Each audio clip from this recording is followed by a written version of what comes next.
Well, in a growing row surrounding the comments of Nigel Farage and Russia's motivation for invading Ukraine, former Prime Minister Boris Johnson has hit back. He posted this on Twitter this evening. The former Prime Minister raged, "This is nauseating ahistorical drivel and more Kremlin propaganda. Nobody provoked Putin," says Boris Johnson. "Nobody poked the bear with a stick. The people of Ukraine voted overwhelmingly in 1991 to be a sovereign and independent country. They were perfectly entitled to seek both NATO and EU membership. There's only one person responsible," says Boris Johnson, "for Russian aggression against Ukraine, both in 2014 and 2022, and that is Vladimir Putin." The former Prime Minister goes on to say to try to spread the blame is morally repugnant and parroting Putin's lies. It's bizarre that the author should also suggest we now reduce our support for Ukraine when the solution to the conflict is in fact clear. The Ukrainians need to win and to repel Putin's invasion.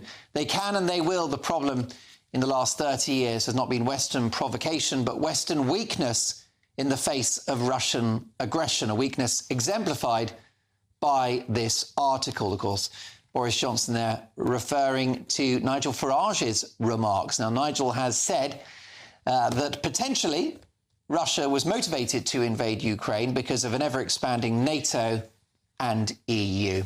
Well, let's get the views of former government minister and broadcaster Edwina Currie. Edwina, your reaction, first of all, to what Nigel Farage had to say. Is he being punished for telling the truth? Are we killing the messenger here? No, my reaction was total dismay. I have a Ukrainian family staying with me. They've been here for over 2 years. They are currently actually in Ukraine because their dad's been called up. There is a terrible war going on there, and it's an existential war, and it was caused by Putin doing a land grab. And that's something in this country we should understand really, really well. I mean, it's only a couple of weeks since D-Day. We understand what a land grab is when it's done by a crazy dictator, a mad, power-driven megalomaniac. And we know that sooner or later, the wise countries of the world, the free countries of the world, have got to oppose that and destroy them. We have no choice about this. Otherwise, we are threatened as well. Our closest allies and many countries that are in NATO and have been for many years, like Poland, they understand this. They're very much on the front line and they're very much supporting Ukraine. And I think that having Boris Johnson jump into this is about time, about time. And I'm delighted that he has. He's expressed it extremely well. He was great on Ukraine when he was Prime Minister, and he's great on Ukraine now. And he's absolutely right. Nigel Farage, however articulate he is, and however punchy the things he says, he's totally wrong. He's just become a spokesman for Putin, which is really not desirable in somebody who wants to be a leader in the free West. Now, Edwina, I would suggest that's an unfounded allegation that you've made there against Nigel Farage. Writing in yesterday's Telegraph, he points out that he's had this position for many years. He's predicted this invasion. He said, "All of this doesn't change the fact that I saw this coming a decade ago. I warned that it was coming, and I'm one of the few political figures who's been consistently right and honest about Russia's Ukraine war. What I've been saying for the last 10 years is that the West has played into Putin's hands, giving him the excuse to do what he wanted to do anyway." Nigel Farage has been very clear in his condemnation of Vladimir Putin and the invasion. No, he hasn't been very clear. He's making excuses for it, and he's blaming the West. He is very much playing into Putin's hands. He's playing Putin's game. And the fact that he's been doing it for a very long time doesn't actually make things better. It makes things worse.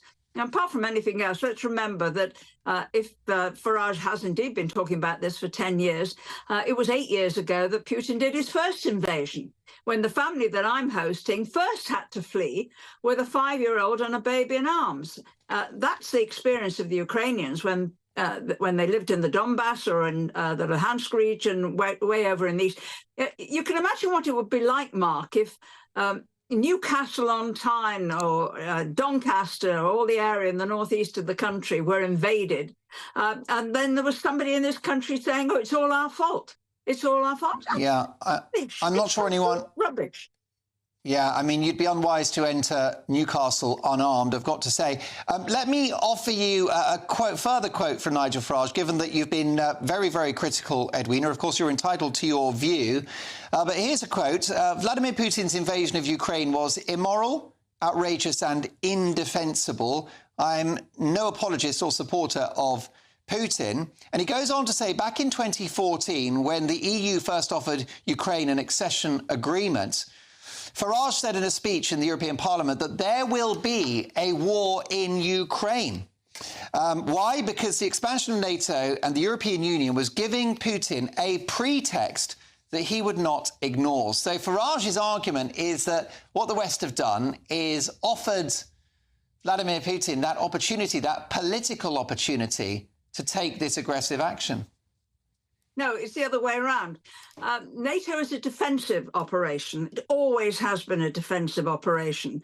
And what Nigel Farage or any of Putin's friends should have been saying to him was, listen, all you have to do is be friends with the West. You know, you've tried that. You've tried that in the past, in 2005 and thereabouts, and it seemed to go extremely well. And we all had very good relations with the Russians, and we were very pleased to have them buying posh flats in London and sending their kids to posh schools.